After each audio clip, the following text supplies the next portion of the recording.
If you're still hitting the same old third shot drops that may have been effective years ago, you're going to be left behind.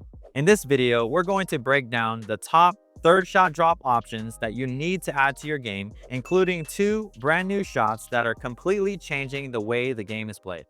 All right, so this is the first type of drop that you're going to need to add to your game.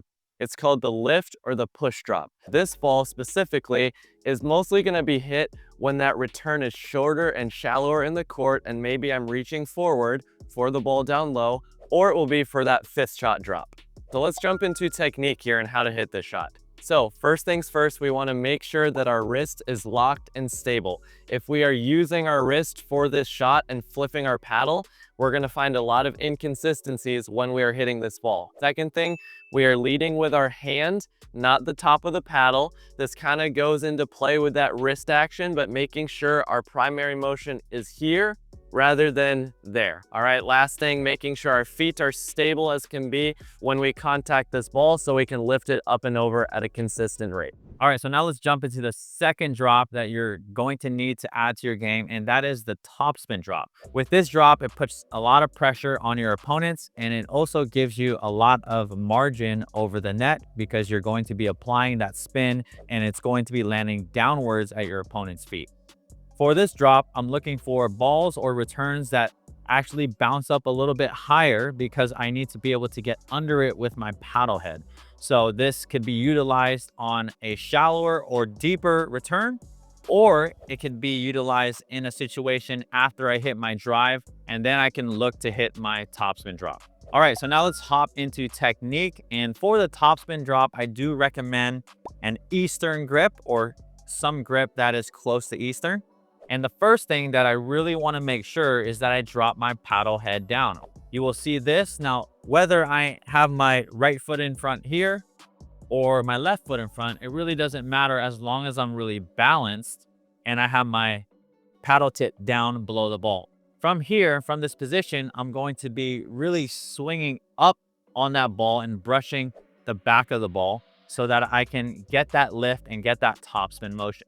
Now, as for the finish, some players will finish kind of on the same side. Some players will kind of finish on the opposite side. But either way, the main goal is to brush upward on the ball to get that topspin motion. If you actually want to learn more about topspin and how to apply it in other shots in your game, go check out topspinsecrets.com or scan the QR code here. All right, so the third type of drop you're going to need to add to your game is the slice drop or the backspin. So when we are hitting this ball, I'm actually going to be looking for a ball that's probably a little bit lower so I can get underneath the ball, or on a ball that I'm extended with. Now this drop can be used off of a drive, so as a 5th shot drop, or it can also just be used right off the bat as your 3rd shot. Now, whenever I'm hitting this ball, I want to make sure that I have quite a bit of room to work with cross court, because since it's a slice, the ball tends to float and travel a little bit more. So make sure we're generally not going to be hitting this slice drop straight up the line because it's hard to get that ball to drop down at the feet. All right, so now let's jump into the technique of a slice drop. So first of all, let's start with our feet because our feet are one of the most important things when it comes to this shot, all right? I want to make sure that I'm in a closed stance, or at least my feet are in line at the target that I'm choosing. The reason this is so important is because if I'm in an open stance, my shoulders are not able to turn to the side, which doesn't allow me to get around and underneath the ball. So in this closed stance, I'm able to have my right shoulder actually facing my target so I can get underneath the ball and move through my shot forward. Another thing, we want to make sure we're getting underneath the ball with our knees, okay? So making sure we have a good knee bend so we can get that forward momentum through our shot. Now our wrist and our paddle positioning is also very important for this shot, okay? I want to make sure that my wrist is in that laid back position and my wrist is locked, okay? So if you put your paddle straight in front of you, we're basically laying the wrist over so I can get that 45-degree angle in the paddle face. That allows me to get underneath the ball and hit a nice slice that is also gonna dip down in the court. Okay, so now let's hop into the 4th third shot choice that you're going to have as a serving team. And this is definitely the most aggressive one, and it's referred to as the drip or the hybrid kind of in between that drive, in between that topspin drop. This is a very important shot to have, especially if you can catch your returner on their way up to the non-volley zone. So my main key focus on the shot is to hit at their feet, and for me to get to their feet fairly quickly, and for my ball to actually be dipping down to cause some errors or create some shake and bake opportunities for me and my partner. Now, this can be hit down the line or cross court. Remember, I'm targeting the returner that is running in because they're the one who has their feet back in the court, and that is my target each and every time. All right, so now let's talk about the technique.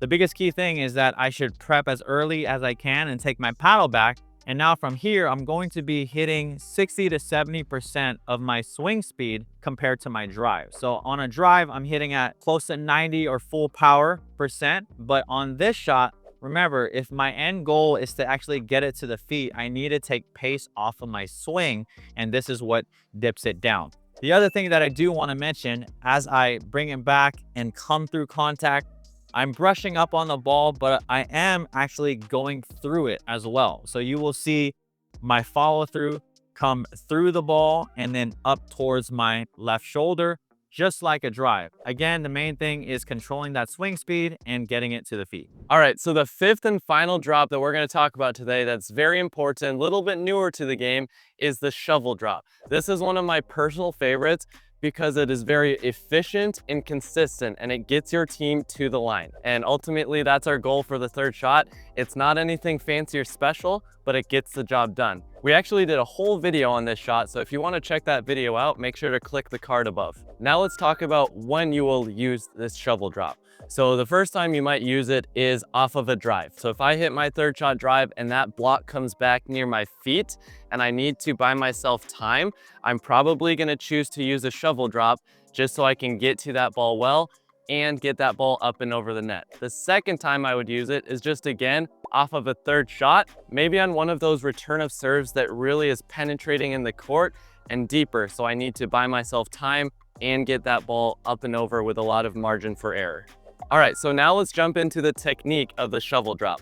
One of the main things when it comes to this shot is hinging our wrists, okay? So making sure we're getting into this motion, hinging or cupping our wrists, so I'm able to get that paddle angle facing upwards, okay? So I can get that loft in my shot, okay?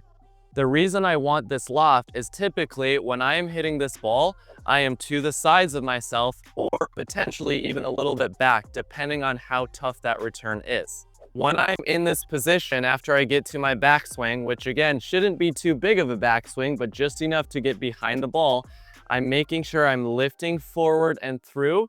If I'm snapping with my wrist, that's where issues come into play here and it gets inconsistent and I leave it up too high.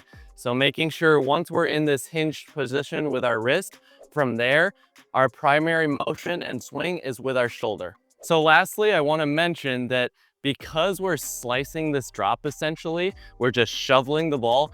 When the ball bounces, it tends to just sit there and sit up a little bit, tempting your opponents to want to attack this ball. So just make sure when we are moving up through transition using the shovel drop that our hands are ready to reset.